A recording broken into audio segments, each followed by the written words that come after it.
Over the last 36 years, the Johnson University Museum of Archaeology up in Old Main has held artifacts from the Karak project in central Jordan. Dr. Gerald Mattingly has spent decades devoting time to this project. Right, Karak Resources project, it's called KRP, is the project that we've done from here, sort of as a headquarters, since 1995. And some of the collection from Karak is on display in here. Not many Karak things in here, though. There's just so much. We haven't gotten around to putting a whole lot of Karak up. So KRP, as it's called, has been working in central Jordan for over 20 years. And we've had people from 10 countries and about 35 different schools work with us. That's about 150 people that have worked with us from those countries. A lot of Americans, of course, but we've had people from 9 other countries, including a lot of Jordanians. And then we hire Jordanians, Palestinian young men to work with us as well, helping us do the digging, doing the work. So the project's been going on pretty much nonstop for over 20 years. Now we've come to the place where we're not going to do any more field work, but now it's a matter of getting all the material together for what's called the final publication. So that, it's going to take us a couple of years to pull all that together. Yeah, it started from just one other guy, myself. We had worked together in Jordan on a project putting sites on the map. This was, again, the day when we were actually using paper maps, and before GPS and all of that. This was back in the 70s and the early 80s, and it was a big project sponsored by Emory University in Atlanta.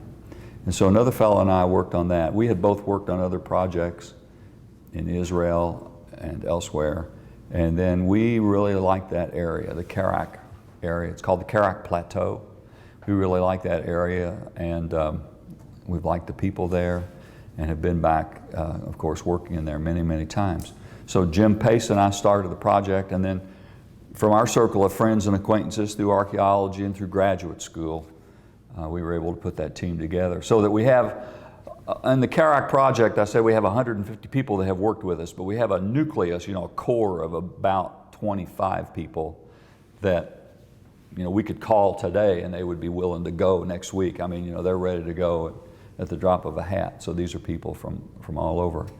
Johnson people, well, we've included our Greg Linton's worked with us a number of times, Jody Owens, Philip Eubanks has been, Jerome Princeton's been several times.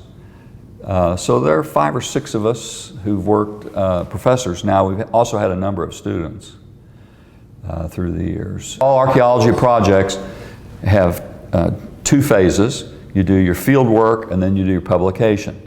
While you're doing your field work, you already have preliminary publications going on. As I said, we've got about 65 articles that our group members have published. And also you're giving papers at meetings, professional conferences, lots and lots of those. That's all at the preliminary stage. And then once your field work has stopped, and we did 7 summers of field work in Karak district. Once your field work stops, then you have to produce what's called the final publication. So you're pulling together all of the preliminary work, you're pulling together everything into a final volume. Nowadays, it of course can include CD-ROMs at the end, it can include a separate website, it can include a cloud, it's accessible for people who buy the book. So, the nature of publishing is changing quite a bit, but you still do a paper publication. Highly selective, we don't publish everything, but everything is available and anybody wants to see it, but we publish, what we think are the best things and also our interpretations of what it all means.